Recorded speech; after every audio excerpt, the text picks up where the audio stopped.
assalomu alaykum binandagoni aziz. In lahza barnomayi ittилооти ахбор манзури шумо мегардад. Дар студия бо шумо Маҳфуза Комилова. Раиси вилояти Суғд Раҷаббой Аҳмадзода бо мақсади огаҳӣ пайдо намудан аз вазъи пешгирии хуруҷи бемории сироятии коронавирус, вусъати корҳои кишти баҳорӣ, раванди корҳои созандагӣ ва бунёдкорӣ ба ифтихори 30-солагии истиқлолияти давлатии Ҷумҳурияи Тоҷикистон бо раисони як қатор шаҳру навоҳӣ суҳбати телефонӣ анҷом дод. Зимни суҳбати телефонии раисони шаҳру навоҳӣ вобаста ба тадбирҳои андешидашуда ба раиси вилоят гузориш доданд. раиси вилояти Суғд Раҷаббой Аҳмадзода дар асоси ҳидоятҳои асосгузори сулҳу ваҳдати миллӣ, пешвои миллат, президенти Ҷумҳурии Тоҷикистон муҳтарам Эмомалӣ Раҳмон бо раисони шаҳр ноҳияҳои Ашт, Зафаробод, Спитамин, Исфара ва Масчо суҳбати телефонӣ анҷом дод. Зимни суҳбат бо раиси вилояти Суғд Раҷаббой Аҳмадзода раиси ноҳияи Ашт таъкид кард, ки айни замон имконоти зарурӣ барои мубориза бар зидди бемориҳои сироятӣ ва кишту парвариши маҳсулоти кишоварзӣ фароҳам мебошад. имрӯз сокинон ҷиҳати пешгирӣ ва тавобати бемории COVID-19 ягон камбудӣ надоранд. маврид ба зикр аст, ки маҳз бо ғамхориҳои сарвари давлат муҳтарам Эмомалӣ Раҳмон ва раиси вилояти Суғд Раҷаббой Аҳмадзода тамоми сокинон бахусус кормандони соҳаи тандурустӣ зери таваҷҷӯҳи хоса қарор доранд. раиси вилоят дастур дод, ки бояд ба масъалаи пешгирии хуруҷи бемории COVID-19, тақвияти корҳои фаҳмондадиҳӣ, назорати босифати хизматрасонии тиббӣ, иҷрои корҳои безараргардонӣ, тадбирҳои судманд андеша шавад. дар ин самт раиси ноҳия баён дошт, ки ситоди ноҳиявӣ оид ба пешгирии бемории COVID-19 ба таври шабонарӯзӣ фаъолият бурда истодааст. имрӯз ҳар як нафар сокини ноҳия, ки ба бемории илтиҳоби шуш гирифтор шудааст, ройгон ба табобат фаро гирифта шуда ба онҳо семаҳал хӯроки гарм дода мешавад. ҳамчунин қайд гардид, ки аз ин ноҳия ҳамарӯза зардолуҳои хушсифат ба хориҷи кишвар содирот карда мешаванд ва ҷамъоварии он аз ҷониби сокинон бо маром идома дорад. раиси ноҳияи Зафаробод ба раиси вилоят вобаста ба вазъи эпидемикӣ, гирифторшавӣ ва тавобати сокинон ба бемории COVID-19, таъмини муассисаҳои тиббӣ бо маводи дорувориву мутахассисони касбӣ, тақвияти корҳои саҳроӣ ва риояи қоидаҳои беҳдоштӣ маълумот дод. ҳамчунин қайд гардид, ки корҳои фаҳмондадиҳӣ, дарёфт ва муоинаи нафарони табдор, назорати доимии шахсони баъди ба карантин фарогирифташуда, беҳтар намудани самараи корҳои саҳроӣ ва ғайра мавриди муҳокима қарор гирифтанд. зикр гардид, ки имрӯз бо ғамхориҳои инсондӯстонаи сарвари давлат муҳтарам Эмомалӣ Раҳмон ҳамаи табибон бо корҷомаву лавозимоти дигари тиббӣ ва муассисаҳои соҳаи тандурустӣ бо маводи озуқавориву доруворӣ пурра таъмин ҳастанд. корҳои саҳроӣ ва таъмини заминҳо бо оби полезӣ дар ноҳияи Зафаробод вусъати тоза дорад ва деҳқонон соли ҷорӣ итминони комил доранд, ки ҳосили дилхоҳ ба даст меоваранд. раиси ноҳияи Спитамин зимни суҳбати телефонӣ ба раиси вилояти Суғд Раҷаббой Аҳмадзода таъкид кард, ки айни замон имконоти зарурӣ барои мубориза бар зидди бемориҳои сироятӣ ва кишту парвариши маҳсулоти кишоварзӣ фароҳам мебошад. дар самти таъмини амнияти озуқаворӣ, дастрасии сокинон бо маводи аввалия, таъмини муассисаҳои тиббӣ бо маводи дорувориву ғизоӣ ва маводҳои пешгирикунанда ягон мушкилӣ мавҷуд нест. раиси вилоят дастур дод, ки бояд ба масъалаи пешгирии хуруҷи бемории коронавирус, тақвияти корҳои фаҳмондадиҳӣ, назорати босифати хизматрасонии тиббӣ, иҷрои корҳои безараргардонӣ дар маҳалҳо, тадбирҳои судманд андеша шавад.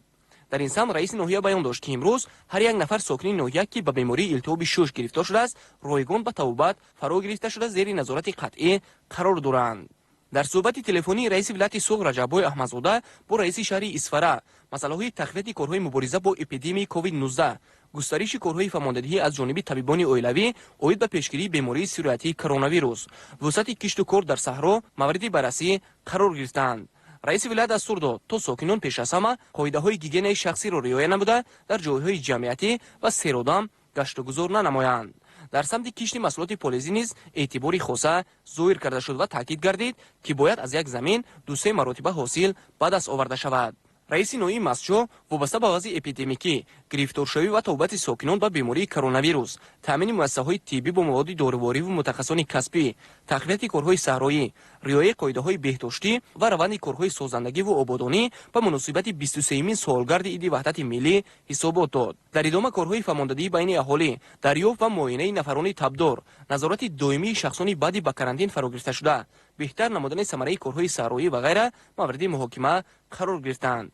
зикр гардид, ки имрӯз бо ғамхориҳои инсондӯстонаи сарвари давлат муҳтарам Эмомалӣ Раҳмон ҳамаи табибон бо корҷомаву лавозимоти дигари тиббӣ ва муассисаҳои соҳаи тандурустӣ бо маводи озуқавориву доруворӣ пурра таъмин ҳастанд. کارهای آبادانی و سازندگی در ناحیه مسجد با مرام ادامه دارد. در جریان گفتگوهای تلفنی رئیس ولایت دستور و سپارش‌های اساسگذار صلح و وحدت ملی پیشوای ملت پرزیدنت جمهوری تاجیکستان محترم امامعلی رحمان را به رئیسان شهر ناحیه‌های اشت، ظفرآباد، سپیتامین، اسفره و مسجد رسانیده بیان داشت که برای اجرای آن مسئولین باید همه جانبه کوشش به خرج دهند. رئیس ولایت همچنین قید نمود که در برابر طبیبان اویلوی اینچنین رئیسان جماعت‌ها گردش خانگی را برآورده برای سالمی جامعه سهمگذار باشند. رئیس ولایت بر رئیسان شهر ناحیه‌های نام برده دستور داد که برای تامین اهالی با محصولات خوش‌صفت کشاورزی، زیاد نمودن حجم استحصال محصولات ساحه، کارکرد میوه و سبزیجات و پخته، اجرای سریع نقشه انداز و افزون نمودن نشاندهنده‌های اقتصادی و به دست آوردن حاصل پخته نه کم از 30 سنتنر تدبیرهای سودمند اندیشند. واقعا امروز سرور دولت محترم امامعلی رحمان رئیس ولایت سوق رجب‌بای احمدزاده کلی کارمندان ساحه طب به طور شبانه روزی کار کرده ایستادند. در این سمت ساکنان نیز باید معرفت بلند شهروندی خود را استفاده برده و مقابل بیماری سیرویتی کرونا ویروس یعنی کووید 19 دست جمعانه مبارزه برند. رئیس ولایت همچنین برای رئیسان شهر ناحیه‌ها سپارش داد که نفقه و معاش ساکنان سریع وقت پرداخت کرده شود. کارخانه‌های صنعتی و استحصالی و کشاورزی فعالیت خود را به طور منتظم با رعایت طلبات‌های طبی دایر به پیشگیری پنجشنبه بیماری کرونا ویروس ادامه دهند. البته مردم صاحب خرد و با فرهنگ تاجیک با رعایت قاعده‌های معاینه نموده طبی احساس بلند وطن‌دوستی و نیروی بزرگ جسمانی این بیماری سیرویتی را پشت سر می‌نمایند و نشان دهنده‌ها را در همه سمت‌ها نظر از خواهند نمود.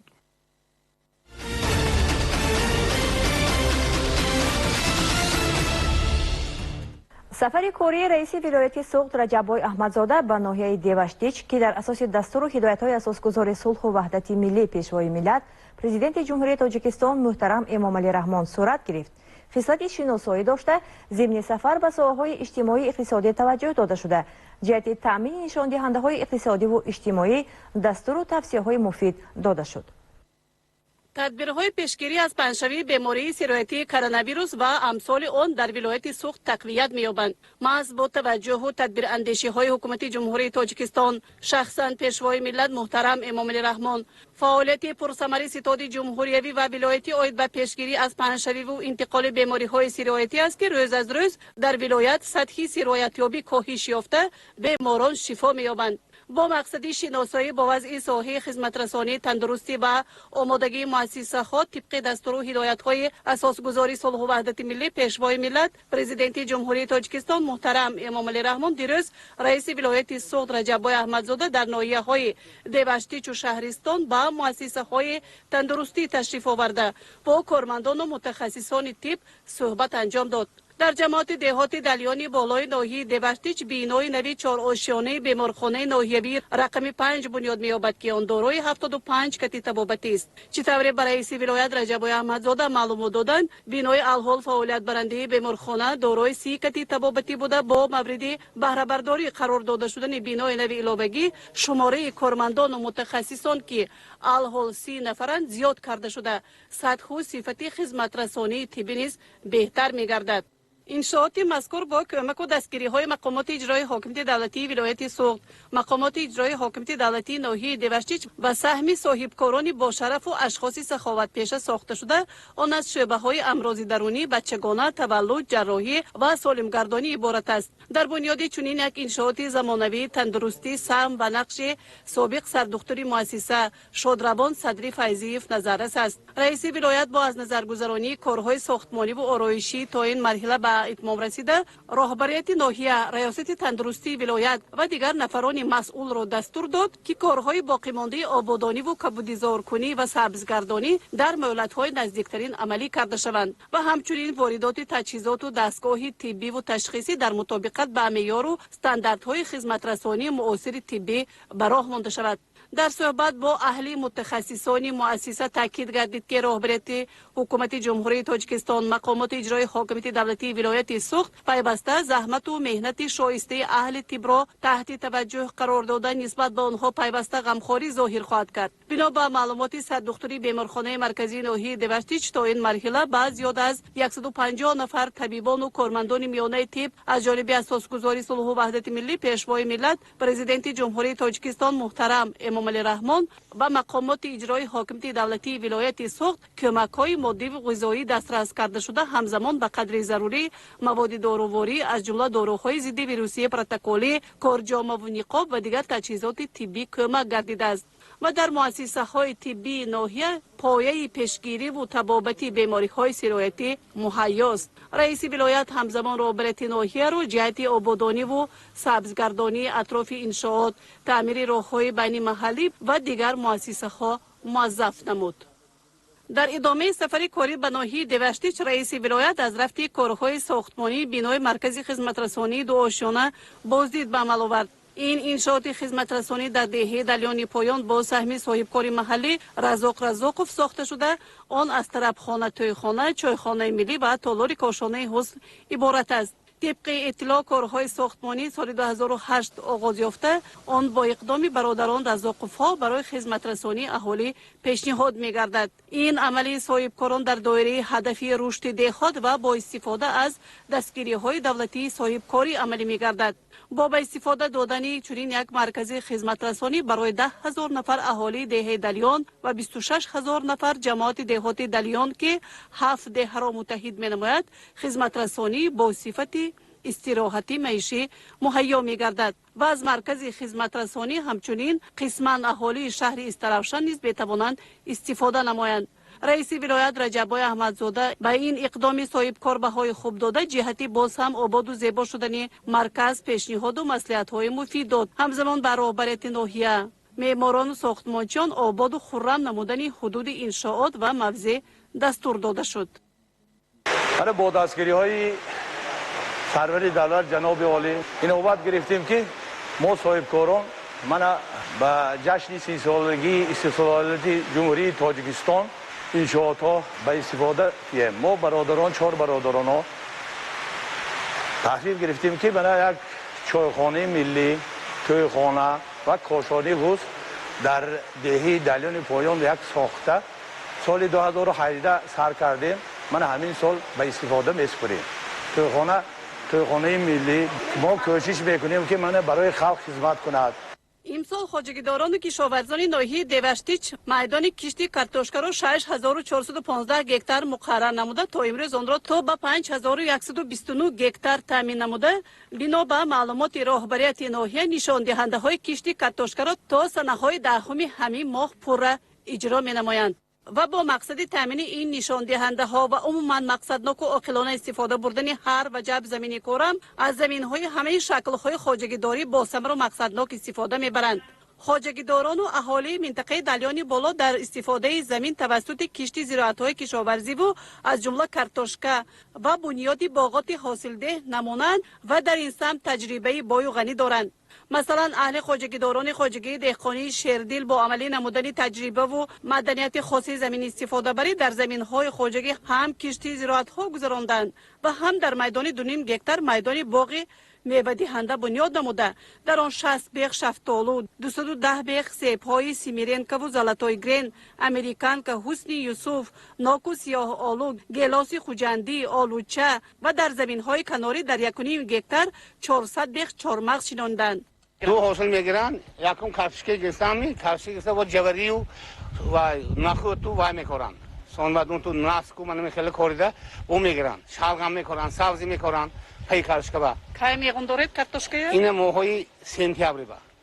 چقدر حاصل میگیرید از کارتوشکا؟ آیا کارتوشکا سوتکاش 350 میگیریم. رئیس ولایت به خواجگیداران تاکید داشت که عاقلانه و با ثمر استفاده بردن زمین عامل فراوان حاصلی به غناوت بازار استعمالی است. برابریت ناحیه و خواجگیداران توصیه داده شد که با عملی نمودن تدبیرهای ایریگاسیونی و بهترگردانی حالت ملیاریتیوی زمین ها میدان کشتی کارتوشکا سال به سال در ناحیه زیاد کرده شود. زیرا ناحیه دوشتیچ برای کارتوشکا پروری اقلیم موافق دارد و در همین ناحیه تخمی های سرحاصل کارتوشکا استحصال می شوند.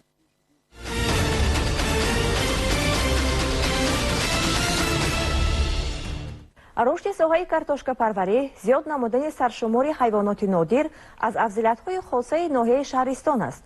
رئیس ولایت سوق در ناحیه شهرستان به این سمت‌های خواجگیداری اعتبار داده، وزارت کارهای آبادانی را به استقلال جشن 30 سالگی استقلالیت دولتی به رهبریت ناحیه دستور داد. در بیمارخانه مرکزی ناحیه شهرستان نیز صحبت صمیمی رئیس ولایت با طبیبان و کارمندان تندرستی ناحیه آید به وضع اپیدمیولوژی منطقه و پرزور نمودن چاره‌های پروفیلاکتیکی و پیشگیری از بیماری سیرویتی صورت گرفت. تاکید گردید که در بین اهالی باید همه روزه تدبیرهای فهمانده دهی و رعایت قطعی قاعده و طلبات گیگیانی سانیتری تقویت داده شود. زیرا امروز هدف حکومت جمهوری تاجیکستان و مقامات محلی این صحتی عامه است و تندرستی اهالی از سمت‌های افضلیتناک سیاست تندرستی مملکت به حساب می‌رود. از جانب رئیس ولایت سوخت به بیمارخانه مرکزی ناحیه شهرستان با قدر کافی مواد طبی، نقاب و کارجامه‌های مخصوص، مواد داروباری، محلول پخلارید ناتری به طور رایگان کمک کرده شد که چنین توجه امکانیت می‌دهد چاره‌بینی‌های پیشگیری و تبابت ضد بیماری‌های ویروسی پرزور کرده شود. ناحیه شهرستان از منطقه های اساسی کارتوشکا پروری ولایت سوخت است و از حساب همین ناحیه هر سال اقتدارهای استحصال کارتوشکای ولایت سوخت را زیاد نمودن ممکن است. یعنی ناحیه شهرستان از منطقه های پتانسیلی زیاد کردن حجم استحصال کارتوشکای ولایت سوخت به حساب می رود. اقلیم و آب و خاک شهرستان برای کارتوشکا پروری استحصال این غذای اساسی موافق و مطابق است. در کوپراتیو تجارتی به نام رودکی با اشتراک رئیس ولایت سوخت کشتی کارتوشکا گذرانده شده. در این منطقه تا نیمه های ماه ایون کارتوشکا کشت نمودن ممکن است. در 190 گکتار زمین های کارم خواجگی کارتوشکا و در 58 گکتار سبزوات کشت می نمایند. رئیس ولایت راهبریت ناحیه شهرستان را جهت وسعت کشتی باقی مانده و تامین دورنمای استحصال کارتوشکا وظیفه دار نمود. در اساس دستور سپارش‌های اساسگزار صلح و وحدت ملی پیشوای ملت پرزیدنت کشور عزیزمون امامعلی رحمان درباره امنیت آذوقه‌واری کشورمون دورنمای کشتی کارتوشکا در ناحیه شهرستان در سال 2020 در تمام شکل خواجگیداری 1650 گکتار بوده. در اساس سپارش‌های حکومت جمهوری تاجیکستان علاوه 920 گکتار علاوه کرده شد که در مجموع 2574 گکتار را تشکیل میکند. در شهرستان یکی از ناحیه‌های کارتوشکا پرور بوده برای کشتی کارتوشکا مطابق می باشد.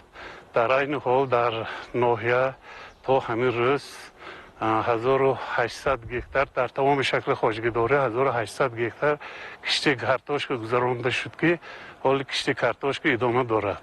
با مقصد حفظ و افزون نمودن سرشمار حیوانات منطقه کوهی جنگلی در اساس نقشه چاره‌بینی‌های مقامات اجرایی حاکمیت دولتی ولایت سوخت و مؤسسه دولتی خواجگی جنگلی ولایت نقشه‌های رشد طرح‌ریزی شده تطبیق این نقشه‌ها آغاز یافتند. حالا از جانب حکومت جمهوری تاجیکستان برای غنی کردن عالم و حیوانات جمهوری و پرورش ذات‌های نادر دقت کلان داده می‌شود. عالم حیوانات تاجیکستان بای و نادر است و برخی از نمودهای آن خرس، ربا، خوکیابایی، های آهوها، صقور در مجموع تا 220 نوع و نمودهای حیوانات نادر به کتاب سرخ وارد کرده شدند و حفظ و افزایش دادن سرشمار حیوانات نادر کوهی مهم است. در اساس همکاری بین مؤسسه دولتی خواجگی جنگلی ولایت سوخت و مؤسسه دولتی خواجگی جنگلی ولایت ختلان تدبیرهای سودمند در این سمت تولی می‌شوند. از منطقه کوهی جنگلی موضع خراسانی ولایت ختلان در اساس شرطنامه همکاری با موضع کمقلی مؤسسه دولتی خواجگی جنگلی ناحیه شهرستان 13 سر گوسفند مفلان اروپایی آورده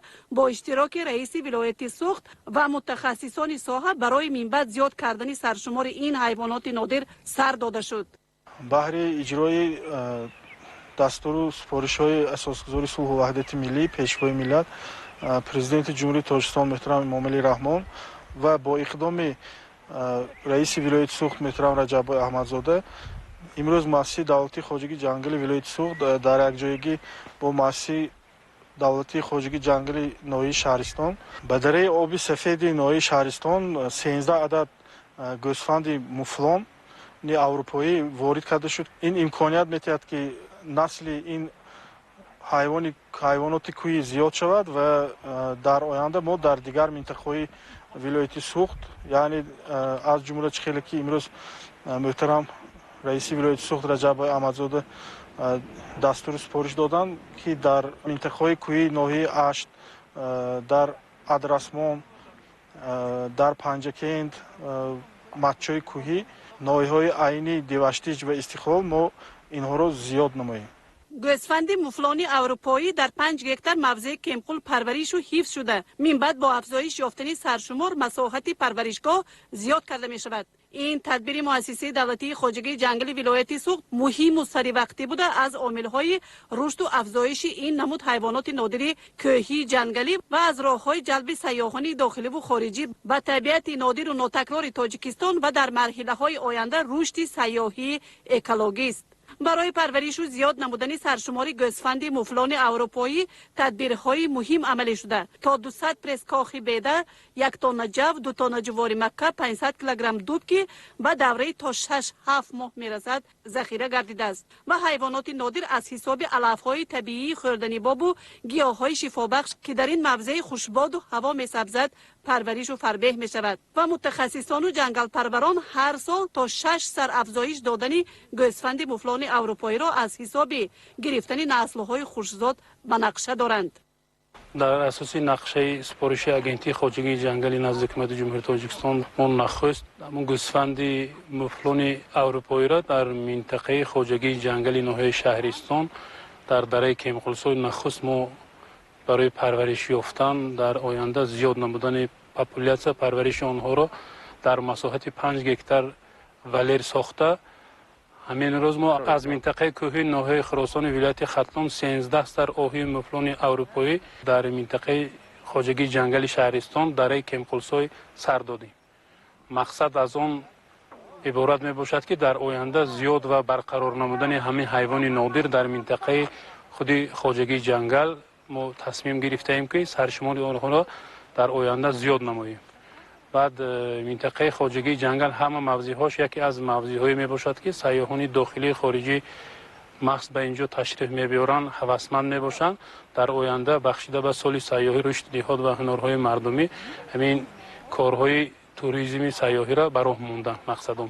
حیوانات و پرنده های نادر خرس، خوک وحشی، گرگ، بوز سیبری، ببر برفی، سیلاوسین، کبک، مرغ هلال، خرگوش از بایگری های عالم حیوانات جنگل شهرستان است که در 47450 گکتار از حدود سرحد ماموری استراوشن تا به زمین های آقسنجیت جمهوری همسایه ازبکستان دامن پهن نموده است و نسبت به سالهای پیشین سکونت حیوانات نادر در این موضع بیشتر به نظر می رسد که این نتیجه فعالیت نظررس کارمندان و متخصصان و مؤسسه دولتی خواجگی جنگلی ولایت و ناحیه شهرستان است. رئیس ولایت و متخصصان من بعد باز هم رشد دادن ساحه را توسط وارد و پرورش حیوانات نادر و در خواجگی های جنگلی پنجکین تو عینی و دوشتیچ پهن نمودن این تجربه را توصیه داد.